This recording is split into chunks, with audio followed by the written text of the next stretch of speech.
Друзья мои, в Псалме 61 стихе 4, написанном царем Давидом, говорится следующее: «Доколе вы будете налегать на человека». Вы знаете, что есть христиане, замышляющие и даже воплощающие зло? Пусть Бог отягчит свою руку, а этот человек недостоин жить.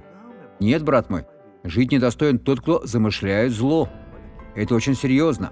Давид продолжает: «Вы будете низринуты, все вы, как наклонившаяся стена, как ограда пошатнувшаяся».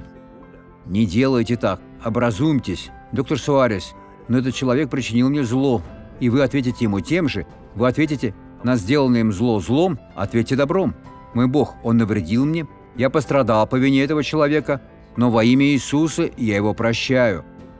Бог, убеди его покаяться, чтобы он не страдал, поскольку все те, кто налегает на человека, будут низринуты, как наклонившаяся стена, которая упадет, как ограда пошатнувшаяся, через которую проникнет любой хищный дикий зверь.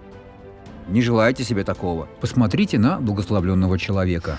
Во время вашей молитвы по телевизору Бог исцелил мой позвоночник. А сегодня здесь? Сегодня Он исцелил мою почку. Я не могла повернуться из-за сильной боли. Я обратилась к врачу, и он сказал, что это почка, и мне нужно делать операцию. Я сказала, что меня исцелит Иисус. И теперь? Он исцелил меня, слава Богу. Аплодисменты Иисусу, слава Богу.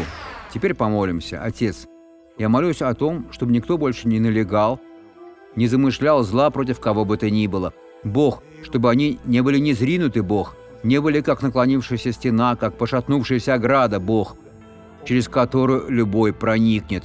Я велю всему злу уйти из вашей жизни во имя Иисуса.